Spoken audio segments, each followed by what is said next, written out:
எல்லா தமிழ் மக்களுக்கும் என்னுடைய வணக்கம். இன்றைக்கி நம்ம கேரளா சமையல் செய்ய போகிறது ரொம்ப ஸ்பெஷலாக இருக்கிற ஒரு ஸ்வீட் ஸ்நாக்ஸ் தான். இதோட பேர் வந்துட்டு மனோகரம். வேறு ஏதாவது பேர் இருக்கான்னு எனக்கு தெரியல. இது ஒரு பாலக்காடு ஸ்பெஷல் ஸ்நாக்ஸாக இருக்குது.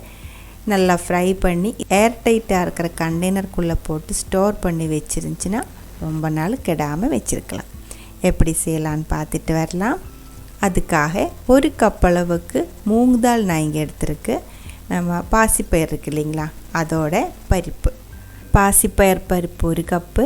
இதோட பாதி அளவுக்கு அரை கப் அளவுக்கு பச்சை அரிசி, நம்ம தோசைக்கெல்லாம் எடுக்கிற அதே பச்சை அரிசி அரை கப் அளவுக்கு.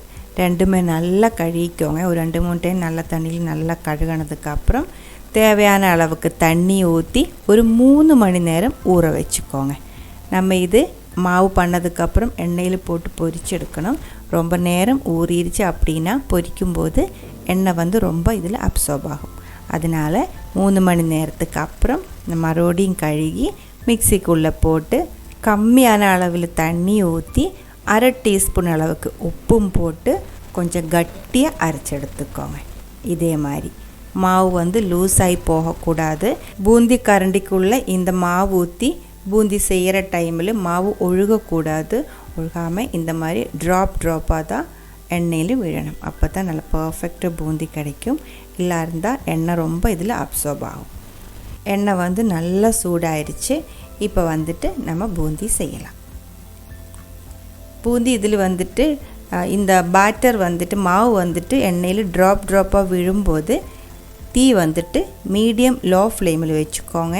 மீடியம் ஃப்ளேமுக்கும் லோ ஃப்ளேமுக்கும் நடுவில் வச்சுக்கோங்க. அதுக்கப்புறம் இதே மாதிரி ஒரு கரண்டி வச்சுட்டு மெதுவாக இந்த மாதிரி பண்ணி பூந்தி பண்ணி எடுத்துக்கலாம்.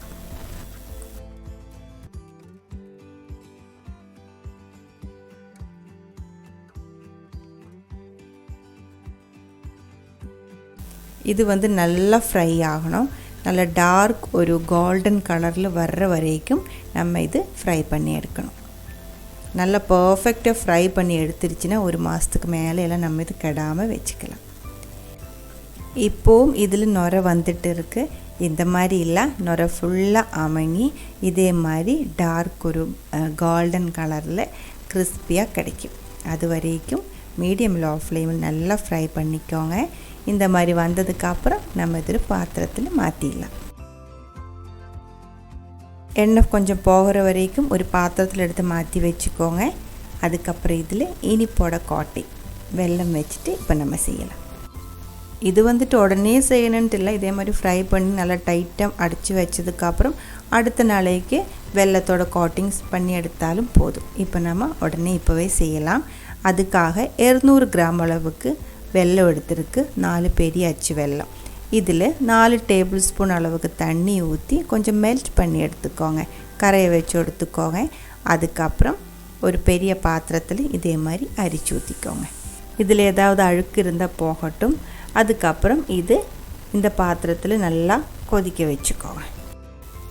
ஒரு நூல் பதம் வர்ற வரைக்கும், 1 ஸ்ட்ரிங் கன்சிஸ்டன்சி வர்ற வரைக்கும் இந்த வெல்லம் கொதித்து திக்காகணும்.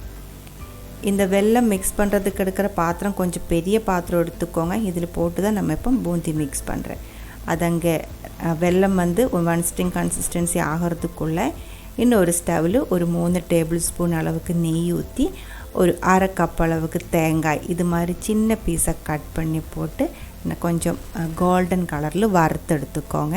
இது ட்ரெடிஷ்னலாக இருக்கிற ஒரு ரெசிப்பியாக இருக்குது.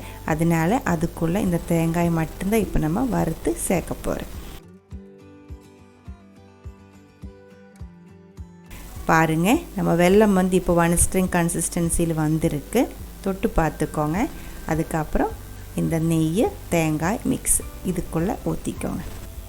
ஒரு டைம் மிக்ஸ் பண்ணி விட்டதுக்கப்புறம் நம்ம வறுத்து எடுத்து வச்ச பூந்தி இருக்குது இல்லைங்களா, அது இதுக்குள்ளே சேர்த்துக்கோங்க. சேர்த்து நல்லா மிக்ஸ் பண்ணணும். தீ ஆஃப் பண்ணிக்கோங்க. தீ ஆஃப் பண்ணதுக்கப்புறம் நல்லா மிக்ஸ் பண்ணி விட்டுக்கோங்க. இந்த வெல்லம் ஃபுல்லாக இதில் கோட் ஆகணும். அது வரைக்கும் ஒரு டைம் மிக்ஸ் பண்ணிக்கோங்க. நல்லா கோட் ஆனதுக்கப்புறம் ஒரு 2-3 நிமிஷம் சும்மா அப்படியே விட்டுக்கோங்க. கொஞ்சம் லைட்டாக ஆறட்டும். அது வரைக்கும் இப்படியே இருக்கட்டும். ஒரு 2 நிமிஷத்துக்கு அப்புறம் மறுபடியும் பாருங்கள், இது கொஞ்சம் திக்காக இருக்குது. கொஞ்சம் ஆறிடுச்சு. இப்போது நல்லா சூடாக தான் இருக்குது. கொஞ்சம் ஆறிடுச்சு. இந்த டைமில் நான் இதுக்குள்ளே கொஞ்சம் சர்க்கரை, ஒரு 1/2 கப் அளவுக்கு சர்க்கரை நான் இதில் ஆட் பண்ணுறேன். இது எதுக்கு அப்படின்னா, இது ஒட்டாமல் கிடைக்கிறதுக்கு. பூந்தி ஒன்றுக்கு ஒன்று ஒட்டாமல் கிடைக்கும். அதனால தான் சர்க்கரை ஆட் பண்ணியிருக்கு. கூடவே 2 டீஸ்பூன் அளவுக்கு ஏலக்காய் பவுடர். ட்ரெடிஷ்னலாக செய்யும்போது இதில் ஏலக்காய் பவுடர் எதுவும் சேர்க்க மாட்டாங்க. அந்த நெய், தேங்காய் மட்டும்தான் சேர்ப்பாங்க. உங்களுக்கு வேணும்னா நீங்கள் ஏலக்காயும் கூட இன்னும் கொஞ்சம் மணத்துக்காக இதே மாதிரி ஆட் பண்ணிடலாம். எல்லாமே சேர்த்து நல்லா மிக்ஸ் பண்ணிக்கோங்க. சுகரு, வெல்லம், அதே மாதிரி ஏலக்காய் பவுடர், இது எல்லாமே மிக்ஸ் ஆகிற வரைக்கும் இதே மாதிரி நல்லா மிக்ஸ் பண்ணிக்கோங்க. அதுக்கப்புறம் ஆற விட்டுக்கோங்க.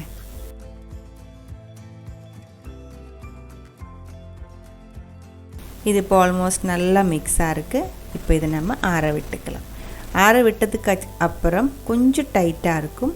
அது ஒன்றும் ப்ராப்ளம் இல்லை. ஒரு ஸ்பூன் வச்சுட்டு இதே மாதிரி மிக்ஸ் பண்ணி விட்டால் போதும். அப்போ ஒன்றுக்கு ஒன்று ஒட்டாமல் கிடைக்கும். ஏதாவது கொஞ்சம் அதிகமாக ஒட்டியிருக்கு அப்படின்னா கையில் கூடி எடுத்து மெதுவாக அமர்த்தி விட்டாலும் இது பூந்தி ஒன்றுக்கு ஒன்று ஒட்டாமல் விட்டு விட்டு கிடைக்கும்.